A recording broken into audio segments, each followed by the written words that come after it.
Hey there, welcome to my green pets. I'm William Green, and today is the first day of summer break. Woo! So I get to spend a little bit more time with my plants over the next couple months, and also been doing some traveling. So right now I'm just getting everything kind of where I want it to be before I leave for a week to go spend some time with my family, see how they're doing.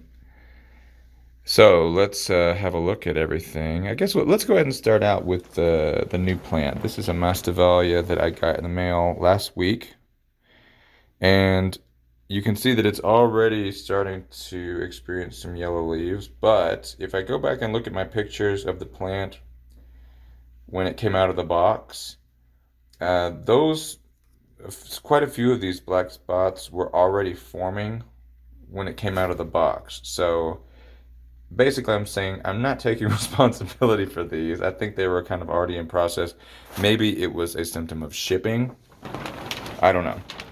But I'm watching it. I'm watching it. And I've looked at a lot of pictures online, and these are very, very heat sensitive. They do not like heat.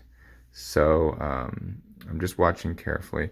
It is growing new leaves, so I'm watching as the new leaves develop. I'm just kind of watching them very carefully. This leaf has continued to grow out and spread out, so that's a good sign.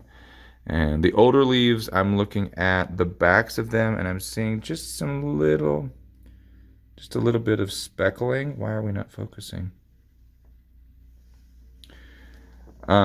Just some black speckles. And I'm not sure if those were, I don't remember if those were there or not. I didn't really expect to inspect them very closely. So, again, just a grand experiment. Can this Masdevallia hybrid survive in my intermediate conditions? The flower spike is continuing to grow, so that's a good sign. And maybe we'll get to see the bloom. And there's another spike I found down here. So I hope I didn't mess it up. I kind of bumped it. So we'll see if it continues to push out. And then there's a new growth down here as well that I'm hoping will continue to push out. And I repotted it in sphagnum. And the rule on these guys, as I read, is just don't let them dry out. Keep them cool and don't let them dry out. So that's going to be the strategy. We'll see how that goes. Let's see, Caddis Sedum Town back here continues to grow and grow. And I'm not keeping them sopping wet. The first week or so that I started watering, I really did water them every day and really wanted to get that sphagnum good and wet. But now that I think it's soaked through, I'm just, I water when it starts to approach dryness, when it starts to dry out a little bit, but definitely gonna, aiming to keep it moist all through the growing season. Just letting a little air in there between waterings for the roots so they don't turn black. And so I even started watering these two. I was kind of holding off, and then I just couldn't help it anymore. I was like, oh my gosh, we're almost in June. Come on, this is ridiculous. So both of these guys are plumped back up, and you can see the growth's really taken off. So, I mean, just the base of this growth is so huge for the size, it's such a small growth. It's still got so far to go, and it's already, the base of it's already as big as 2 years mature growth, the mature growth from 2 years ago. So really excited about how big that's going to get and how many flowers it's going to produce. We may get lucky enough to see some female flowers this year. That'd be cool.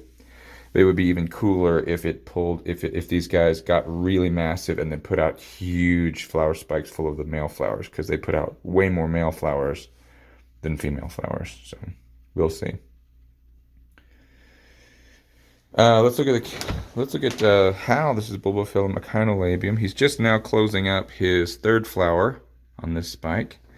You can see that his second spike is really coming along quickly now, and responds really well to training up the stake. And you can see the last one kept growing straight up even after it got past the stake. So really looks nice. And yeah, really happy with Hal and glad he's back and glad to see his flowers. And I love the regularity. It's about every 2.5 weeks you get a flower on this guy. So with 2 spikes, sometimes the spikes will synchronize actually, which is really cool. The flowers open at the same time.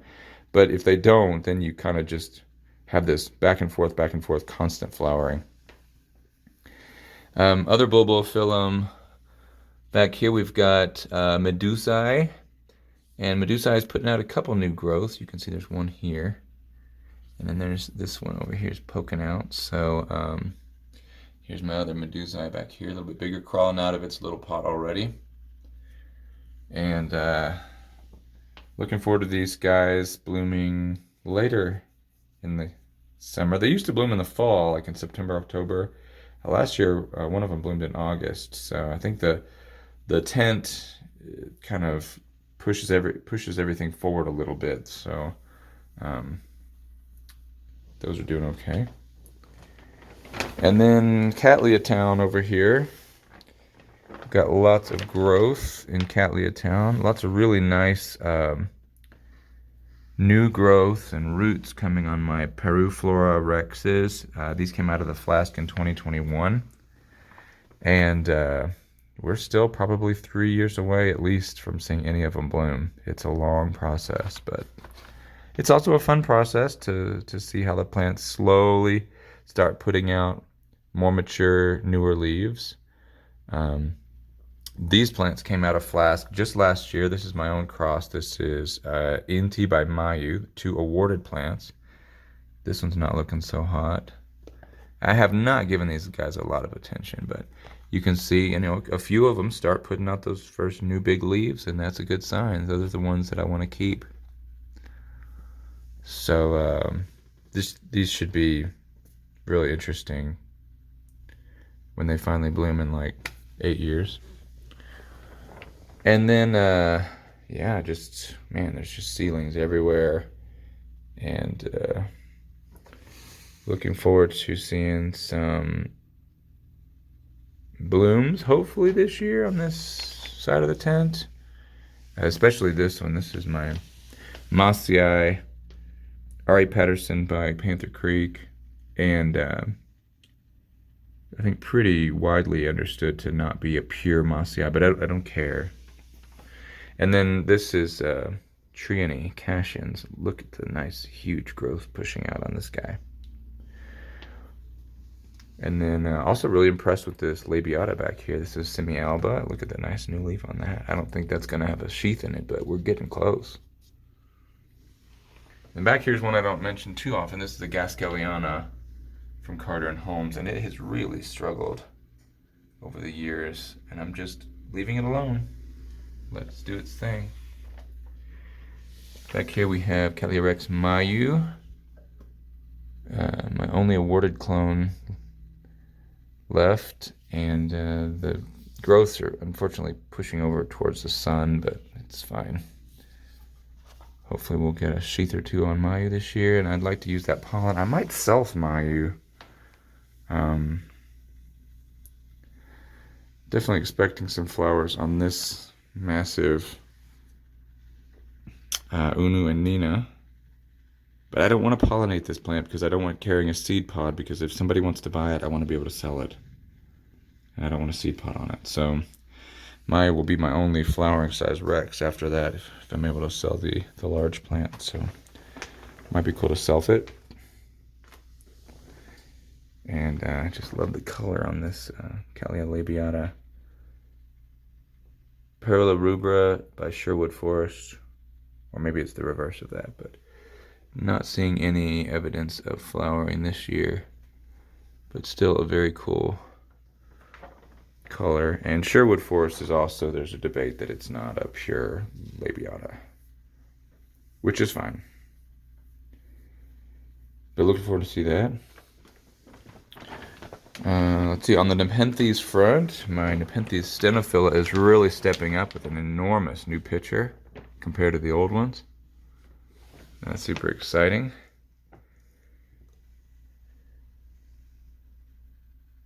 Nice patterning there. Kind of a furry plant, got lots of hair on it. And behind it we've got Nepenthes eustacia. Gonna be popping open a new pitcher pretty soon. And I've got a little card there so that the new pitcher will hang over the edge. This is Nepenthes purvillei. And Raja by Edwardsiana. Starting to get big.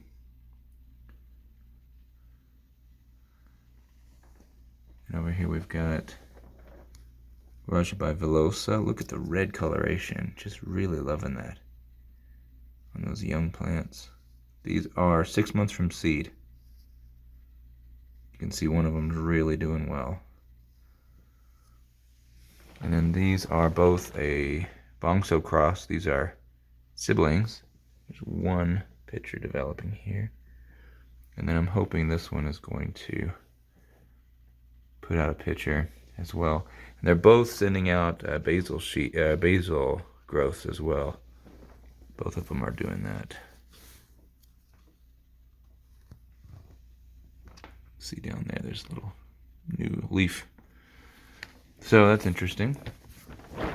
The Pinguicula, they're not catching as many fungus gnats right now, which tells me either they're, I don't know, maybe there's just not as many fungus gnats right now. I certainly am not noticing as many, which is interesting because there's way more wet sphagnum moss in the tent now than there was over the winter. But I don't know, maybe it's just a lapse in something, or maybe that's those mosquito dunks that I was using. Maybe that bacteria is finally colonizing the medium, and the baby fungus gnats aren't able to make it to adulthood. Who knows?